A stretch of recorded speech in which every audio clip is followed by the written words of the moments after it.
Most people are wandering. Wandering through life like ghosts in their own story-casing shadows. Chasing comfort, chasing validation, but never chasing purpose. Not because they can't, because they won't. They wake up each morning as if life owes them something. But life doesn't owe you anything. It only gives you exactly what you demand of it, with clarity, with certainty, with fire. And most people never light that fire. You see them everywhere, busy but empty, moving but not progressing, loud but not powerful. They confuse movement with momentum. They confuse achievement with alignment. And they live out their entire existence without ever stopping to ask, what is the one thing I was born to do?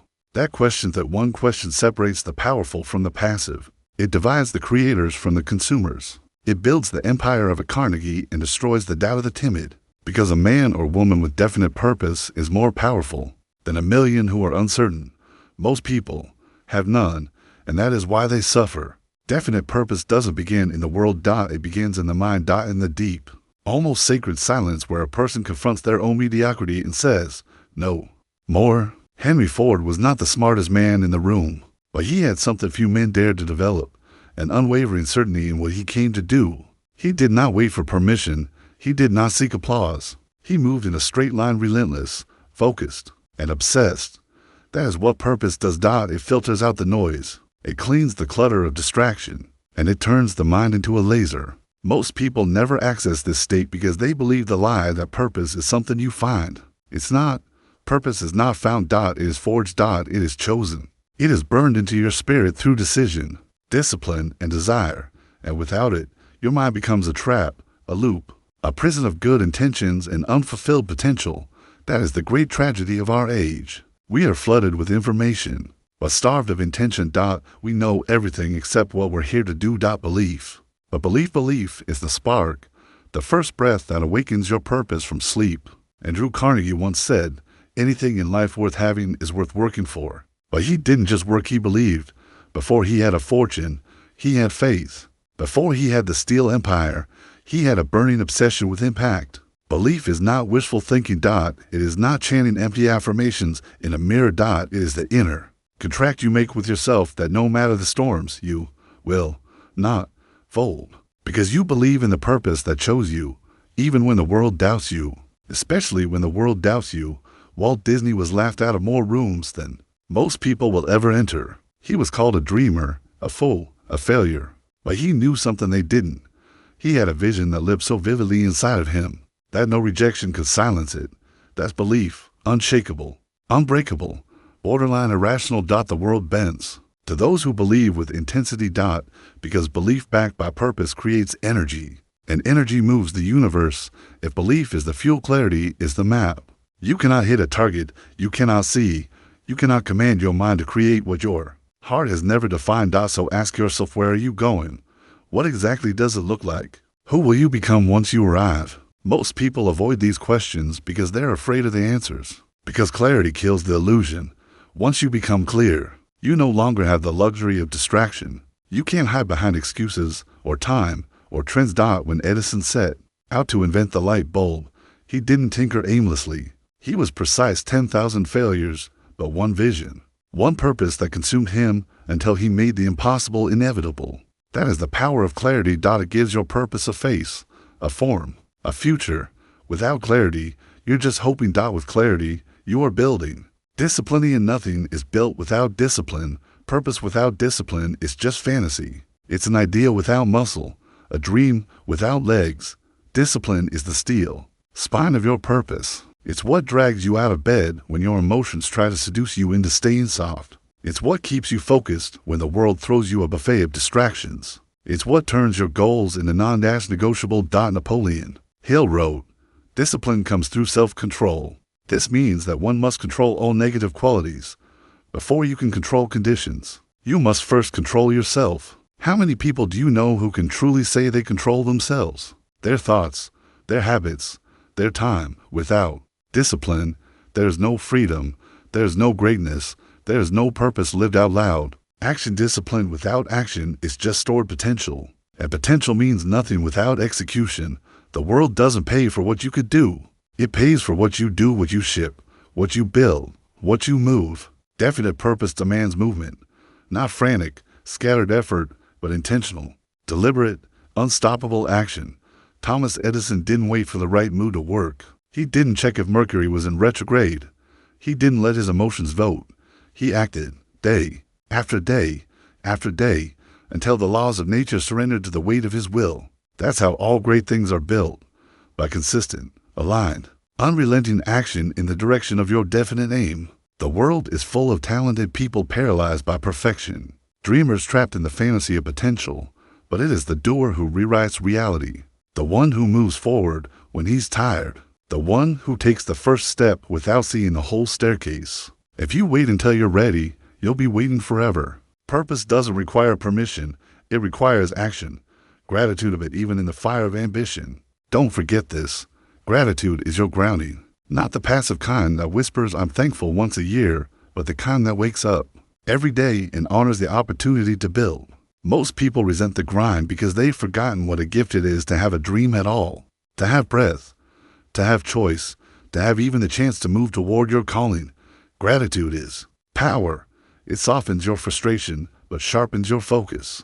It reminds you that every setback is still a step forward, that every hard moment is still proof that you're alive and moving. When Abraham Lincoln faced unbearable pressure in the darkest hours of war, he still spoke with reverence for the opportunity to serve something greater. That wasn't weakness, that was strength rooted in purpose. Because when your mission is real, you can be grateful for the pain, too. You can see the blessing in the burden, because you chose it, because it matters. Adaptability to understand this purpose does not mean rigidity, it means direction. But within that direction, you must be flexible, you must evolve. The road to your definite purpose will never be a straight line. It will bend, break, burn, and rebuild itself as you grow. And if you cling to your ego more than your mission, you will crumble. Charles Darwin didn't say the strongest survive. He said the most adaptable do. The ones who can bend without breaking. The ones who can shift their methods without losing their vision. Adaptability is the armor of those who last. When the economy changes, you pivot. When the plan fails, you rework. When life hits hard, you adjust your stance and throw harder. Most people quit because they confuse purpose with a perfect path. But the path will never be perfect. It is not meant to be. You are not here to follow a map. You are here to draw a resilience, and when that path tests you, when everything goes dark, when nothing is working, and no one is clapping, that is where your purpose proves itself, because the fire of purpose creates resilience. Real resilience. The kind that doesn't break in silence. The kind that doesn't disappear when it's misunderstood. The kind that keeps showing up when logic says to stop. Look at every great leader. Lincoln Ford, Disney, Jobs. None of them escaped the storm, but all of them walked through it because something greater pulled them forward. Most people fold under pressure because they are chasing comfort, not calling. They are interested, not committed, but definite purpose turns interest into obsession. And obsession does not quit. It adapts. It hardens. It rises. Because when you are called, the pain becomes part of the process. The adversity becomes part of the qualification. You do not earn the right to impact until you've suffered for it.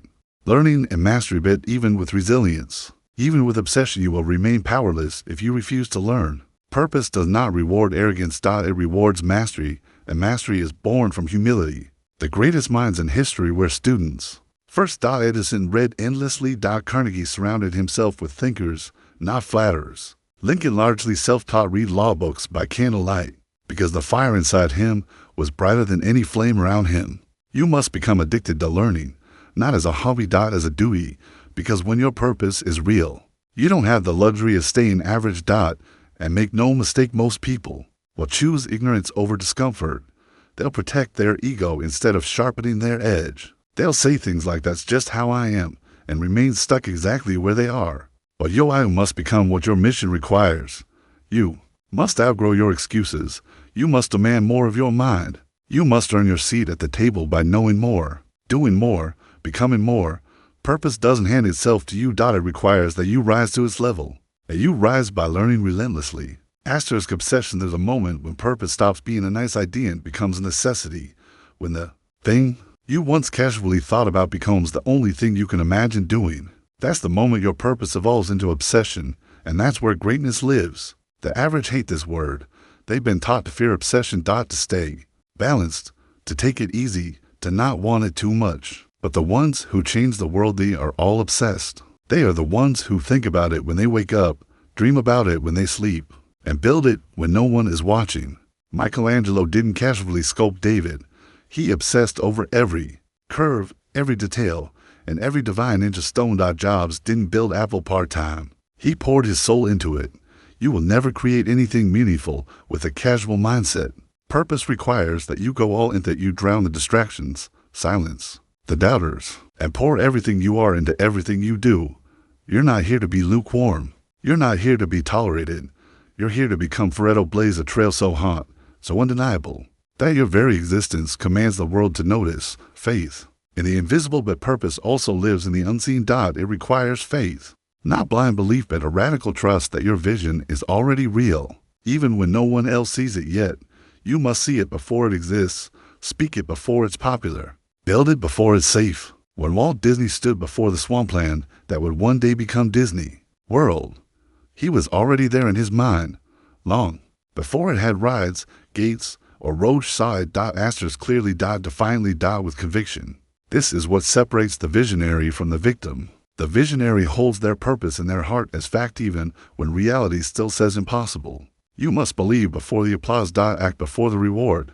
Commit before the signs. Because the ones who only move when it's convenient will never arrive. Definite purpose is not a trend. It's not a phase.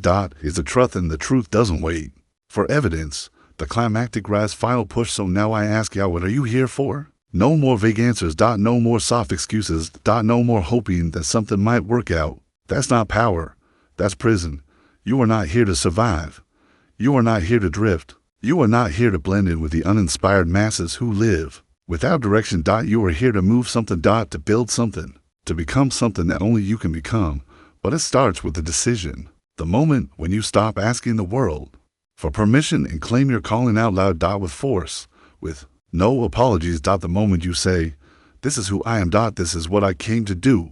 Asterisk, and nothing will stop me. This is the power of definite purpose. It is not just a philosophy. It is not just a motivational phrase. It is a force asterisk capable of bending reality, bending time, bending history itself in your direction, but only if you choose it. Most people never will, but you are not most people. So choose. Commit. And burn the boats. Your destiny awaits only one thing. Your decision to live with purpose so strong that the world has no choice but to remember your name. Asterisk, the inner work, conquering self. Before you conquer anything in the world, you must conquer yourself. This is the part they don't tell you. Purpose isn't just about passion or goals or legacy. It's about war, an internal war against the part of you that would rather stay safe than step into the storm. That what shows up in your mind first, in the voice that says, maybe tomorrow, in the feeling that tells you you're not ready, in the fear that whispers, who do you think you are? But purpose has no time for that voice. It demands that you respond with action, not feelings. The man who lives by his feelings is a slave. The man who lives by his definite purpose is a force of nature, unshakable, unstoppable. He does not consult his emotions before he moves. He moves and lets the world adjust. You must decide now. Will you rule over your mind or be ruled by it? Will you let your doubts dictate your destiny, or will you rise above your small self and walk as a giant? History does not remember the hesitant. It remembers those who stood tall, even trembling, and said, let the winds come.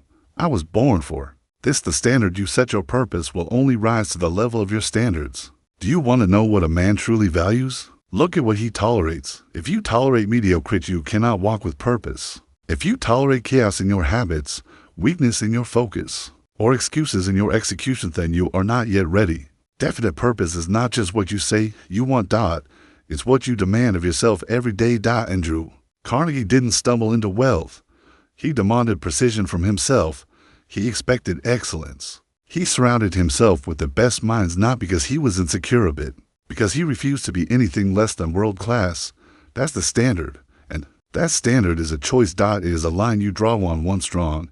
You never step below it again. Your life is the visible result of the standards you've accepted, and when you raise them, your reality shifts. Not slowly. Not someday. Immediately. Because the universe moves for the man who refuses to accept anything less than alignment with his purpose. Silence the world. Hear yourself. Symptoms asterisk. To hear your purpose clearly, you must silence the noise of the world. And that noise is loud. It comes from every angle. The opinions dot the trends. The pressure to conform dot the pressure to be liked. But you cannot live for applause and purpose at the same time. Definite purpose requires solitude dot it requires silence dot it requires moments where you strip away every label, every expectation and ask yourself, what do I want? What burns in me so deep it will not let me sleep until it's done? That voice is still in you, buried under years of pleasing, proving, and performing, but it's there, and it's waiting to rise the moment you go still long enough to hear it. The world will call you selfish. They will say you've changed dot good dot let them. The people who fear your purpose will always try to pull you back into their comfort. But your silence is your sanctuary dot your isolation is your ignition. That's where the path reveals itself dot in the quiet, not the chaos. The weight of legacy, and finally, if you still hesitate, if you still wonder whether you should fully commit, and ask yourself this: what happens if you don't? What happens if you die with your gift still inside you, with your best work unwritten, your ideas unbuilt, your mission unfulfilled? This is not just about motivation dot, this is about legacy dot. You were not born to pass time. You were born to leave a mark dot, to build something that outlives your name, to plant a tree whose shade you may never sit in dot, to create ripples that echo far beyond your final breath. Think of the greats Lincoln dot Edison dot Carnegie dot Hill. Their bodies returned to dust, but their definite purpose still shapes the world today. That is the power of alignment, of conviction dot, of living every day with intention and intensity dot. So ask again, what will they say when you're gone? What will stand as proof that you ever lived? Will your life be a cautionary tale or a blueprint? Will your story whisper regret or roar with impact? So now the mirror is in front of you. The question is no longer, what is my purpose? The question is, am I willing to pay the price to live it? You have everything you need, not tomorrow, not someday dot now dot. The strength is already in you. The clarity is already whispering. The vision is already begging to be born. But no one can walk the path for you dot. No mentor, no book, no voice, not even these words. You must rise. You must choose. And when you do, you will discover what most never do, that your definite purpose has been waiting for you all along, not hiding, waiting for the day you finally became the person willing to carry its weight dot. The world doesn't need more noise dot, it needs you fully awake, fully aligned dot, fully committed dot. And if you think this was powerful, if something inside you moved today, then stay with us, because in the next video, we're going even deeper beyond purpose, beyond motivation, into the dark corners where most people refuse to look, where destiny is forged. We're going to reveal the invisible principle that separates those who live with quiet desperation from those who leave a legacy that echoes for generations. And trust me, you've never heard it explained like this before. So subscribe, stay alert, and above all, stay ready, because your next breakthrough isn't coming dot, it's already here, and this time, you won't miss it.